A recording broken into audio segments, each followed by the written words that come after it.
পাখি কিচেনে আপনাদের সকলকে স্বাগত।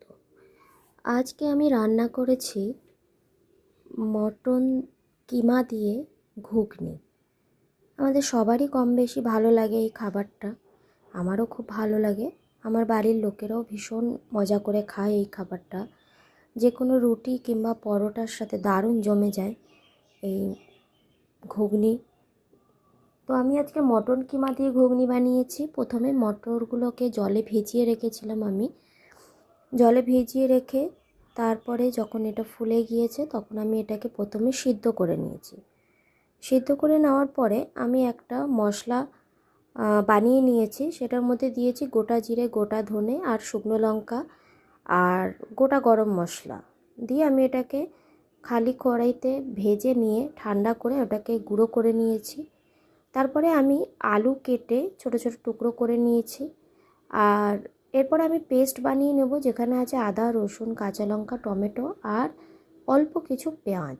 পুরো পেঁয়াজটা আমি পেস্ট করব না, জাস্ট অল্প একটু পেঁয়াজ আমি পেস্ট করব।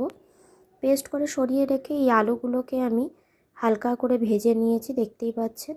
এবার আমি কড়াইতে ফোড়ন দিলাম গোটা জিরে। তারপরে আমি যে বাকি পেঁয়াজটা ছিল সেই পেঁয়াজটাকে আমি হালকা করে ভেজে নিয়েছি। ভেজে নেওয়ার পরে একটু লবণ দিয়ে ভেজে নিলে পেঁয়াজটা তাড়াতাড়ি নরম হয়ে যায়। তো আমি হালকা করে ভেজে নিয়েছি। ভেজে নেওয়ার পরে আমি ওই পেস্টটা, আদা রসুন লঙ্কার যে পেস্টটা বানিয়েছিলাম আমি, সেই পেস্টটা এই অবস্থায় দিয়ে দিলাম। দিয়ে এটাকে ভালো করে কষাবো সুন্দর করে। পেঁয়াজটাকে ভালো করে আমি কষিয়ে নেব সুন্দর করে। দেখুন এইভাবে কষিয়ে নেওয়ার পরে এরপরে আমি মশলাগুলো এক এক করে অ্যাড করব। তো এটাকে ভালো করে কষিয়ে নিয়েছি। এরপর দেখুন সেই ভাজা গুঁড়োটাকে আমরা যে গোটা মশলাটাকে আমি ভেজেছিলাম সেটাকে আমি থেতো করে নিয়েছি, মিক্সিতে পেস্ট করিনি। এটাতে একটু গোটা গোটা থাকবে, একটু পুরো মিহি হবে না, সেটা খেতে আরও বেশি ভালো লাগে। তো এখানে যে পেস্টটা আমি দিয়েছিলাম সেই পেস্টটা পেঁয়াজের সাথে নাড়াচাড়া করার পরে অল্প কিছু মটর আমি কড়াইতে দিয়েছি, দিয়ে তার মধ্যে আমি মটন কিমাটা দিয়েছি। দিয়ে আমি ভালো করে মিশিয়ে যে ভাজা মশলাটা আমি কুটে নিয়েছিলাম সেটা এর মধ্যে দিয়ে ভালো করে মিশিয়ে এটাকে কষাবো সুন্দর করে। আমি মশলার সাথে, মটরের সাথে আর মটন কিমা দিয়ে বেশ সুন্দর করে এটাকে আমি কষাবো। এরপরে এর মধ্যে লবণ হলুদ অ্যাড হবে। তো আমি লবণ আর হলুদ দিয়ে এরপরে ভালো করে এটাকে আমি কষিয়ে নেব সুন্দর করে।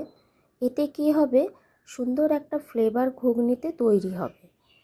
তো এটা সেই জন্যই আমি অল্প একটু মটর প্রথমে দিয়েছি, পুরো মটরটা আমি দিইনি। পুরো মটরটা দিলে পুরোটাই গলে যাবে।